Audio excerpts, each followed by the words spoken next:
Assalamualaikum warahmatullahi wabarakatuh. Selamat siang Bapak-Bapak sekalian. Perkenalkan, nama saya Aditya Pramudia Erlangga dari Fakultas Pertanian UNS, Prodi Agribisnis 2020. Izinkan saya untuk memberikan materi penyuluhan mengenai masalah irigasi di Desa Jombor, Cawas, Klaten. Irigasi dari Rawa Jombor ke Desa Bendungan, Cawas, Klaten tersumbat. Imbasnya pengairan untuk 30 hektar sawah di desa tersebut terganggu. Air ke desa Bendungan hanya bisa mengalir sedikit, tidak lancar. Hal tersebut disebabkan penyempitan dan penyumbatan di saluran yang melintas. Masalah ini sudah ada sejak bulan Januari, namun sekarang semakin parah. Tidak lancarnya pengairan kesawahan membuat pola tanam juga terganggu. Sebelum pembahasan lebih lanjut, saya akan menjelaskan sedikit mengenai pengertian irigasi. Irigasi adalah penyediaan, pengambilan, pemberian dan pengaliran air menggunakan sistem dengan tujuan sebagai penunjang produksi pertanian, persawahan, dan perikanan. Istilah irigasi berasal dari bahasa Belanda yaitu irrigate dan dalam bahasa Inggris yaitu irrigation yang artinya pengairan atau penggenangan. Tujuan yang ingin dicapai dalam penyampaian materi penyuluhan pertanian kali ini adalah petani bisa memahami cara apa yang harus dilakukan dalam permasalahan irigasi saluran yang tersumbat. Irigasi sangat dibutuhkan untuk pertanian, perkebunan, dan lain-lainnya. Adapun manfaat irigasi adalah sebagai berikut. Yang pertama, menambahkan air ke dalam tanah untuk menyediakan cairan yang diperlukan untuk pertumbuhan tanaman. Yang kedua, untuk menyediakan jaminan panen pada saat musim kemarau pendek. Yang ketiga, untuk mendinginkan tanah dan atmosfer sehingga menimbulkan lingkungan yang baik untuk pertumbuhan tanaman. Yang keempat, untuk mencuci dan mengurangi garam tanah.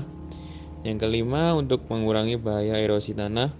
Dan yang keenam, untuk melunakkan pembajakan dan gumpalan tanah. Nah, itu tadi merupakan manfaat dari irigasi. Tapi apa jadinya bila saluran irigasi yang seharusnya bersih dan mampu mengalirkan air dengan lancar sekarang tersumbat sampah? Dampaknya bisa langsung dan tidak langsung. Dampak secara langsung adalah sampah akan menghambat jalan atau ruang air untuk mengalir sehingga air menjadi sedikit atau lambat sampai di sawah petani. Sampah masuk ke sawah petani, saluran terlihat kotor dan ini mengganggu pemandangan serta estetika lingkungan. Sedangkan dampak tidak langsungnya berupa penurunan kualitas air irigasi karena terkontaminasi oleh sampah. Potensi kehilangan air irigasi karena air meluap disebabkan volume saluran sudah berkurang. Petani kesulitan dalam pemeliharaan tanaman padi karena sampah berserakan di sawah dan potensi penurunan hasil panen. Nah, untuk mengatasi permasalahan saluran tersumbat atau irigasi yang tersumbat, langkah paling jitu adalah tidak membuang sampah ke saluran irigasi atau ke sungai yang nantinya masuk ke saluran irigasi. Cara agar sampah tidak dibuang ke sungai atau irigasi bisa dengan membuang sampah pada tempatnya, mengelola sampah dengan memisahkan jenis organik dan non-organik, menggunakan kembali barang-barang yang masih layak secara fungsi, kualitas dan kesehatan untuk memproses sampai menjadi barang lain yang lebih bermanfaat dan bernilai ekonomi. Nah, itu tadi merupakan materi yang saya sampaikan.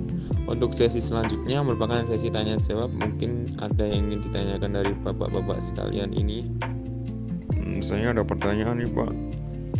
Buat bapak penyuluh, bagaimana jenis-jenis dan macam-macam bentuk irigasi? Baik, terima kasih atas pertanyaannya Bapak Faiz. Saya akan menjawab pertanyaan dari Bapak. Terdapat 3 jenis irigasi yang saya ketahui. Yang pertama, irigasi permukaan. Salah satu jenis irigasi yang paling banyak digunakan oleh petani ialah irigasi permukaan.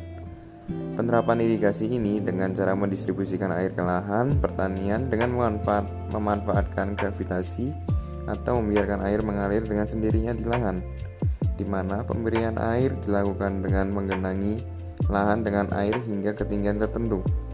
Lalu yang kedua, irigasi tetes. Irigasi tetes merupakan salah satu cara pemberian air pada tumbuhan secara langsung pada permukaan tanah.